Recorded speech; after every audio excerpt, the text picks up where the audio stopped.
Hi everyone, it's Chris D'Amica with St. Francis TV, and welcome to another installment. We got a great episode here for you coming up. As many of you know, we recently had the Franciscan Friars who were in town, and we got to catch up with them and ask them a little bit about some of their favorite memories, some of the highlights, and reflecting on their time here. So sit back, enjoy, and here's the Friars. Yeah, Come on! I'm more than happy to express tremendous gratitude to Monsignor Clay and his pastoral staff for this invitation. And it really has meant a lot personally to come back and to see the growth and the vitality, the excitement of a community that's very much alive. And really, it makes me proud of the little bit that I might have had in forming this community of faith. So thanks very much for the invitation. It's great to be back, and thanks for all the good that you do in the city of Raleigh. Yeah, I'll jump in. And the fact that I'm sitting next to Father Dan here is great because, as I said yesterday, when I was invited down to preach for the dedication of the school, it was a great event. But the night before that, I was having dinner with Father Dan and Father Mark, and in the middle of that, much to my surprise, Father Dan said to me, "Why don't you come and work here?" Because he says, "I think you can bring something, you can bring a lot to this community and to the diocese." And I was taken aback by that, but it took me, after my experience with them and at this dedication to the school and the spirit that was infused here, and the bishop was just a wonderful guide. Bishop Gossman was here. It was a no-brainer. On the next day, on the plane back to Albany, I decided to come to St. Francis, and that fateful decision radically changed my life. It truly was a transformative moment for me, and the sustained 14 years were sustained, not without sometimes pain and darkness, but an experience of grace, and I'm thrilled to be. I was thrilled to be here. Thank you. Well, like Bill, Dan actually invited me down too, but his last day was the day before my first day began. So, perfect. But we did manage to live together for a brief time period. But I love my time here, and I lived with Bill. It was great, and I find very endearing the stories that people have been coming up and telling. I remember when you said this at your first homily, and I remember walking down to the school for Mass, and you comforted me by sharing this with me. And that's really been enlivening for me, because people remember those little golden nuggets, and they're able to share them with such joy. I think that's made a great experience. And like Dan and all the guys, that's true. It's been great to come back, and I always hope to come back not as saying goodbye, but hopefully as a more permanent member of the community. But this has meant a lot to me as well. So thank you. I would like to echo what the other friars said. But for me, I believe that there are no sufficient exact words to describe our experience this weekend, other than I would say we're grateful. We're happy to be back, to reconnect with the parish, to see familiar faces and new faces, and it brings back a lot of memories. And one interesting and fun things that people say to us, just like what other friars said, like, "Do you remember something? Do you remember us? You remember doing this?" And yesterday, at least 2 or 3 people came up to me and said, "Hey, Father, do you remember starting the Alzheimer's and dementia group?" And I said to myself, maybe I'm suffering from dementia. I couldn't remember. I couldn't remember, but I believe we started something. And people say to me, we've been doing this for the past 11 years. It's just so amazing to hear people remember an event, something that a friar did. And I think this is what community needs, to be connected, to celebrate, and to remember the good things that we share together. And for that, and for those things, we are very grateful. Thank you. It's really been a great couple days. Beginning with yesterday, we got here. There was an event, a convocation over in the church, then a luncheon here, then a dinner last night over at the Friary / rectory, or frectory, I guess is what it's called now. I guess. Because Jim is there. But really, I walked over yesterday. Dan Cannon and I drove over together, and then we walked from where the rectory is over here, and it all came back to me. It was all so familiar. I'd walked that path so many times, and then just seeing people to the point where it was so overwhelming. I said yesterday, I had to retreat a little bit. And then I came back over, and it was a constant flow of people coming up. And as Julian said, do you remember this? Do you remember all these events and persons and things? And we do. We all remember these. And all of us friars have been talking about what it has been like to come back here. When we left here 2 years ago during the pandemic, it was odd. I mean, it was just, we left by night in a way. Nobody was around. And I think, so to have this weekend, to have this opportunity to come back here, to have a lunch, to have a dinner, to have donuts. Are there donuts left? No. No, they're gone, apparently. But to have this chance to stand outside and have people come up to all of us, and just speak to us. And for me personally, I ain't in charge now. I mean, I could just kind of relax and just, hey, great to be here. It's been wonderful. So I'm going to echo the other friars and say thank you to Monsignor Clay and to all the people here who organized this, because it has been wonderful to be back here and to receive all this and to be part of it. So thank you. I would like to add something. It's like, if you're familiar with the movie Back to the Future, this is it. You know, and for me, it's not so much about, you know, what the friars did for the people. It is more about what the people of the parish allowed us to do with them. And together. Well said, Julie. Well said. Do you have anything to say? No, I'm still here. All I'm doing in being here is carrying on what my brothers began, and I think that says a lot, and that is something to remember, because I think what memory does, it allows us to get to always what is at the heart and what is at the soul of what something is, and so to have this remembrance of this footprint that we gave to this parish that still remains. I always refer to TFS, the Franciscan School, as Father Dan's school, and I always say, well, Father Dan intended this and intended this when he built the school. I hope it's right.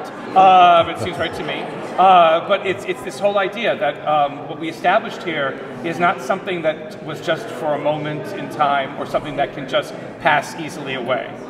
It is something that is lasting and perpetuating. And I think that's always what God asks us to do in life, is to create things that are built to last. If they're built with the Spirit, they're built with God's understanding of what's important for us. And it's wonderful to have my brothers back, so I'm not so much alone anymore. My favorite memory, there are so many, but the one that comes immediately to mind was the morning of the dedication of our new church. We had worked so hard in the preparations, and the community was so excited about the dedication. And the morning of the dedication, the ritual, we gathered outside the church and then processed over to the front door, and the bishop handed me a key as pastor to open the door. And then the bishop and I processed into the church, and then behind us all the people outside that had gathered. And I remember walking down, the church was empty, and the bishop and I walking down the aisle, going up, reverencing the altar, and then turning around, and suddenly there was this flow of humanity, of people, all ages, and came streaming in the doors and filled that church to 2,000 or over capacity. That moment, I really felt the Spirit of God was moving, in the sense that we as a community had our own reverent room in which to worship. We'd all sacrificed for it, we'd all prepared for it, and then finally on that moment we were together as one family, really in the presence of God. And that was a moment I've often thought of as what it means to be church, to have open doors, to welcome all, and to be at peace with one another around the Lord's table. And the happiest moments of my life were spent around that table in that sacred room in the 11 years that the Lord gave me in the midst of this community of faith. So I'm very grateful for that. It's a great memory.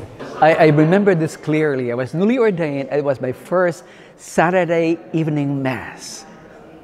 And I've never presided in a huge crowd of like over 1,000 people. And I was so nervous. And I remember raising the cup at a time of consecration and putting it down and looking at it. It was empty. I forgot to put wine in it. And of course, as I put it down, Donna Smith at that time, who was in charge of the liturgy, was watching me. And you know the feeling of being caught and nervously caught? It's like, oh my God, I'm in trouble. You know, at the end of the Mass, of course, she came up to me and said, I exactly knew what happened, but nobody knows. I tried to make it appear as a regular, normal thing. But if you just can imagine how nervous I was when I first came to St. Francis, I didn't know what I'm doing. I was new, but I think everything works out for good. Okay, it actually happened almost near the space where we're at. The school was having an annual fundraiser, and I was with my friend Steve Shantz and his wife. I was their guest for dinner. And before the end of the evening, there was a raffle for a trip for four to Walt Disneyland. And Steve had asked me to pull his ticket. And I said, well, I will do my best, because they asked the young priest at the time, that was me. And I reached into the container of tickets and I grabbed her ticket. And I said, nope, that's not it. I released the ticket. I grabbed a second ticket and I said to myself, that's not it. And I released it. And then I grabbed a third ticket. After I was done, I walked over to Steve, I handed him the ticket and I said, is this your ticket? And he said, yes. And I said, I pulled your ticket out of the jar. And it actually was very nice because it was a total surprise to me, but it was a nice way to endear my friendship with him as well. So that actually is one of the more happy memories that I had here, especially in relation to the families in the school that we have here. So there was a time when I misread the schedule for Mass, and I actually got up a little later than normal on Sunday morning, and I heard some thumps coming up the steps of the Friary. I lived upstairs, and it was Bill McConville knocking on my door. Ray, you have Mass. And I said, no, I don't have Mass. He said, no, you have Mass right now. So I go check, and oh my goodness, I had Mass. So I was half shaven. I threw my habit on over my nightwear, and I came over only to realize that Mass had actually started already before I arrived. So I ended up going down the aisle all by myself and continuing. But that was pretty funny for me and a little humbling as well. Well, the weird thing, I think, is the Easter Vigil that we had to do without anybody present because it was during the pandemic. And trying to continue the dynamism and the excitement and the wonder and the beauty of the Easter Vigil in empty church with just a small cohort of people who were permitted to help us celebrate this was very profound. I mean, the fact that we had people who volunteered at that time in our life to be able to be a part of this and who gave everything that they could to making sure that this principal liturgy of the church this year was celebrated was just another kind of example of what it is that we do here at St. Francis and of how we understand what's important and to be able to give of ourselves to those things that are important in our lives. And that will always stick with me as kind of one of these very special moments that we had, that I had here at St. Francis. The one memory that stands out from my whole time here, well, I was here for 6 years, and there are so many things to think about, so many memories of my time here. But I would say the memory, it's really hard to pick one memory, but I think what always for us as Friars stands out is when Mass ends in this big church in here, capacity of 1,200 people, and then we get back out in this big gathering space. The gathering space, that time after Mass in that gathering space, I always loved because it was a time for personal contact, for saying hello, for having conversations. And of course, the Mass is the Mass. It's ritual and it's beautiful, of course. But there is something about when Mass ends, and as a presider, as a priest, I come down off the altar and come back out here, and I'm among the people. And so many of my memories are attached to those kinds of conversations. I think especially in a parish this big. So many people every weekend coming through. And so I think it's those moments of encounter in that gathering space, and not even in the gathering space. We're out here in the columbarium, places like this, in which I'm able to hear people, talk to people, and those were often occasions to have really good conversations with people. So I would say, as a friar, we always want to remember, it always comes down to personal relationships, or relationships in general. And so I would say that's what it is.